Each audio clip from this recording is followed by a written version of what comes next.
welcome to yet another edition of Beyond the Headlines, the show where we discuss matters pertaining to India's internal security, and alongside that, with matters also that are of global issues, but to some extent, they are connected to India. And joining me once again on the show is our senior correspondent, Vicky Nanjappa, on the show. Hello, Vicky. Hi Akash, thank you for having me over. So, Vicky, this is going to be the third episode that we are going to talk about the kind of terror activities that are taking place in South India, and a very interesting turn of events has happened as far as the incident in Mangaluru is concerned. So now a new Islamic organization, which hasn't revealed itself, has claimed the responsibility of of this attack. Though they were saying that the target, what they were going for was a Hindu temple, is what this new organization has come up is saying. So, first of all, I just want to get your views about this thing, that now a new Islamic organization, a radical organization, has cropped up its head in southern India. So the problem definitely is there, and what is the solution for it now? Okay, first of all, Akash, good evening, and I would like to tell you that this new organizations trying to claim credit or taking responsibility is nothing new. It's been happening for long.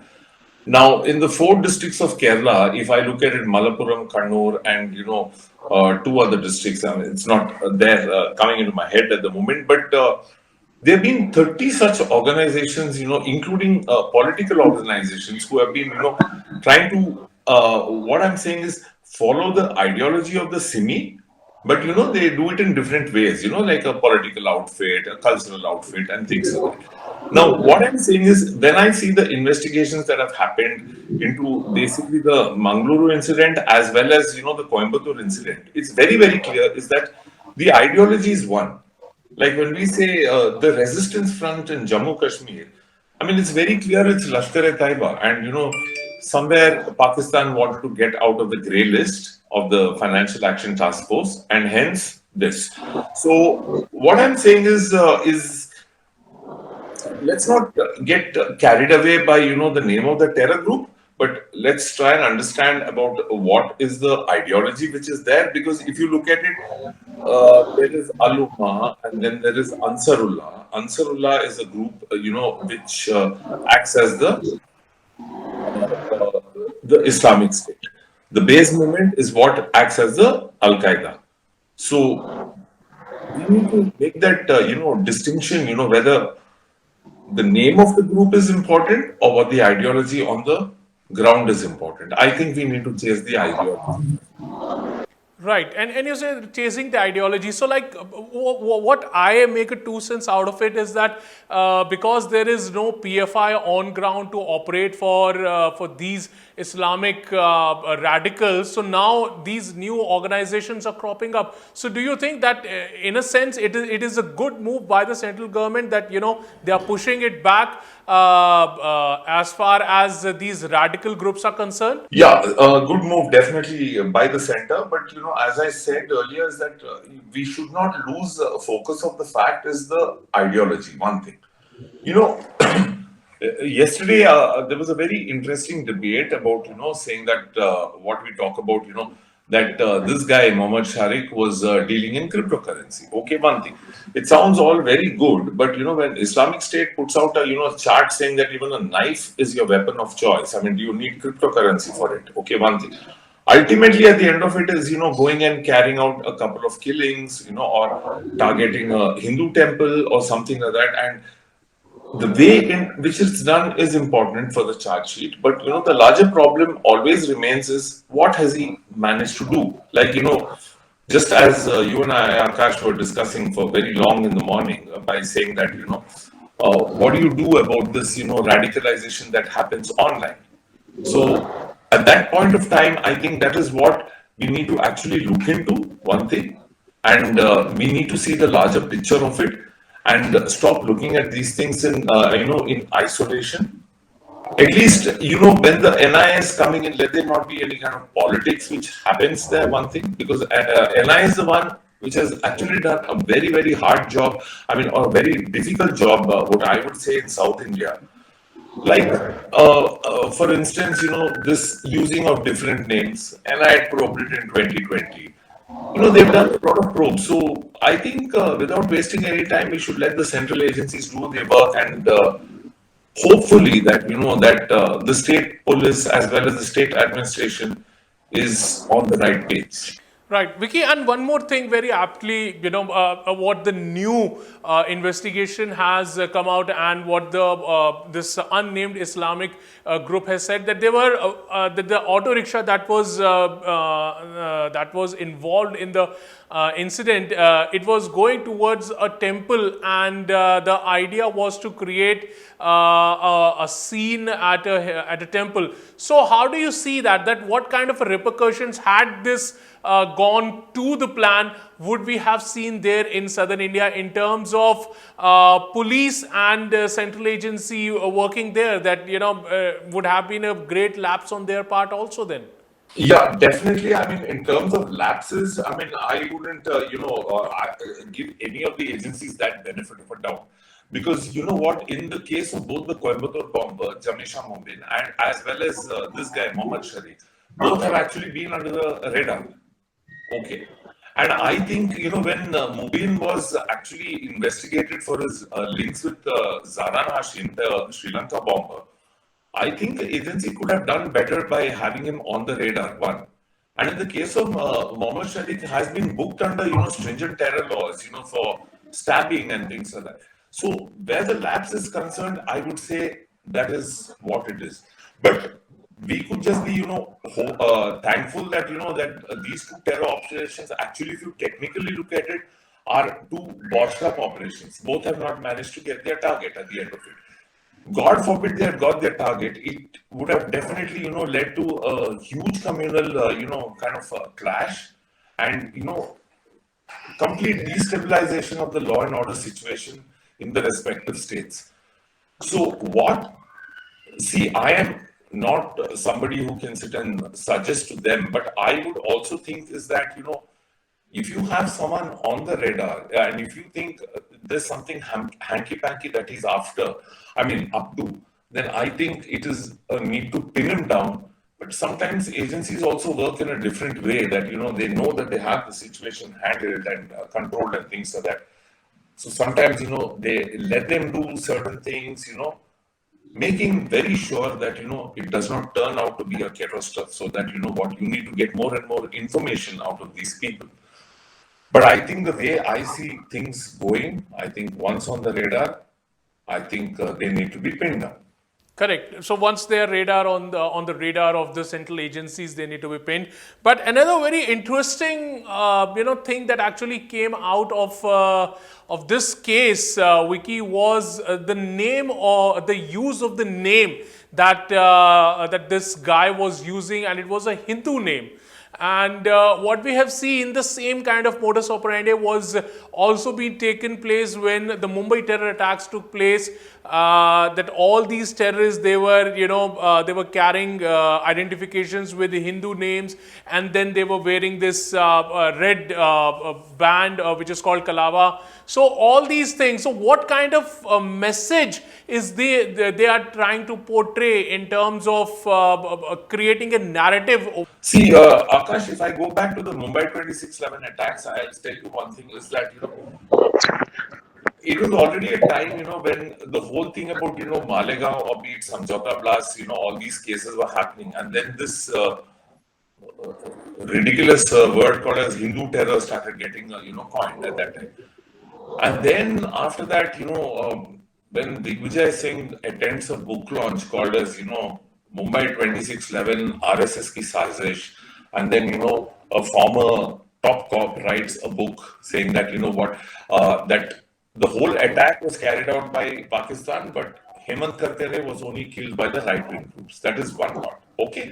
Why I say that is that, the whole idea is when David Coleman Headley confessed, he said that he had got these saffron threads to give it to them, and the Lashkar leadership was very happy with him. And Ajmal Kasab was carrying this card which called himself as Samir Chaudhary. He was, supposed to be a student in some college in Hyderabad with a Bangalore address. Had he not been caught alive, and had he not given out those details, I think it would have been a very tough investigation. So now this is a diversionary tactic, may not always work, but does tend to waste the time of the agencies for some time, and then for them to either give the slip or plot their next move and things like that. So this has been a very age-old tactic, of taking a different name and then carrying out a real rabid Islamic jihadi kind of attack. So we have been seeing it many times. That is one thing. Clearly, they have not been successful, I would say. Correct, Vicky. But the name, the usage of the name of Hindu, the name of a Hindu name, using a Hindu name over there.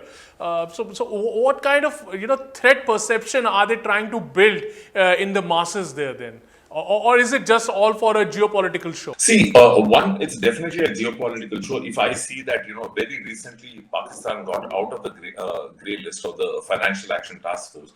So the thing is, its whole thing is that, what Akash, if you put in a nutshell, if I see, they are looking to carry out an attack, create a communal tension out there, and then also have that deniability factor.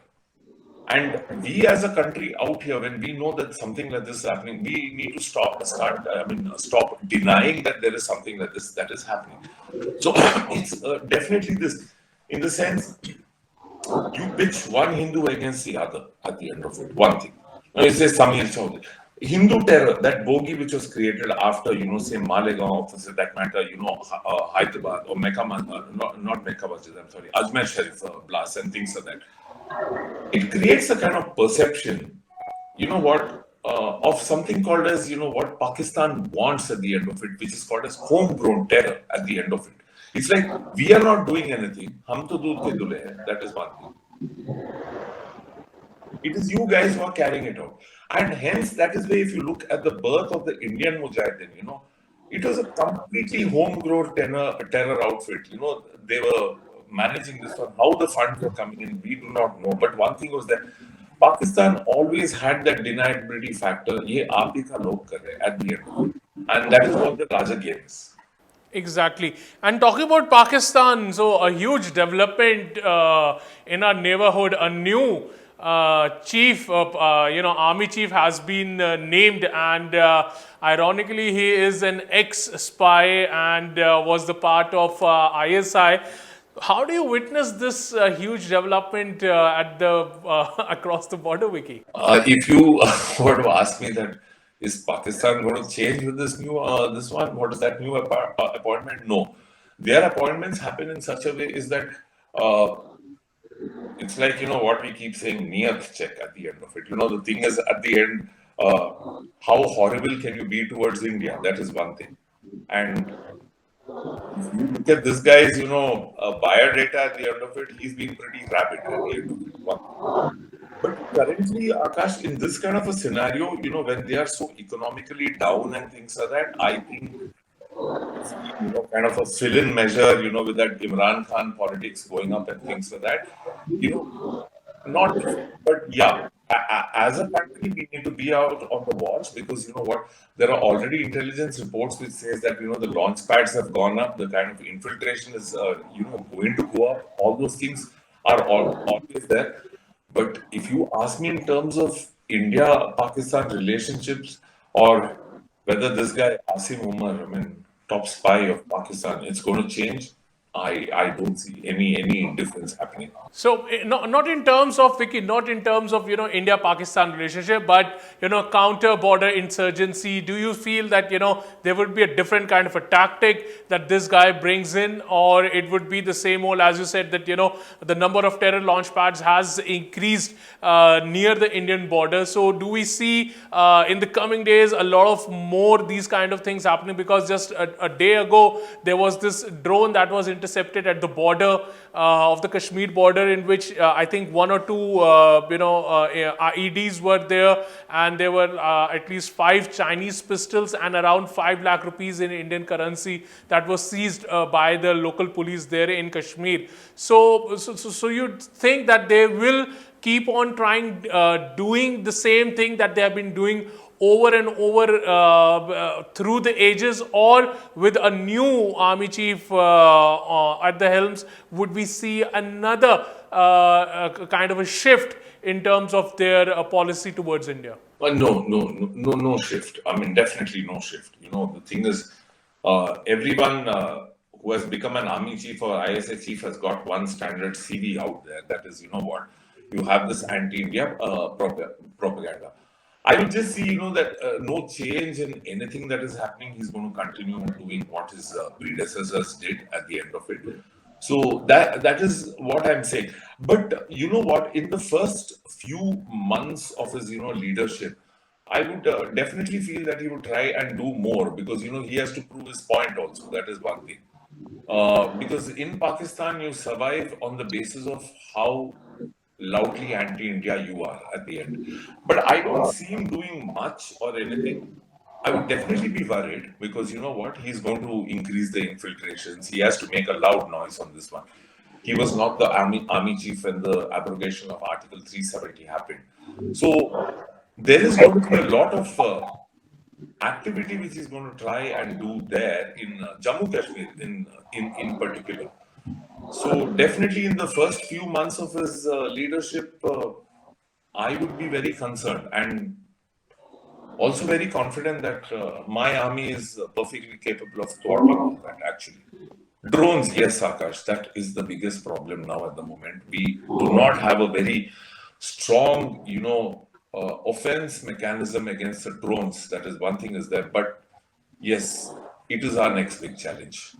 Exactly. Well, on that note, Vicky, thank you very much for joining me on Beyond the Headline, and sharing your insight about this topic that we have been discussing for the past couple of episodes, and hopefully something new will come up and we will discuss in the coming episodes. But that's all for now, and thank you very much, Vicky, once again. Thank you, Akash.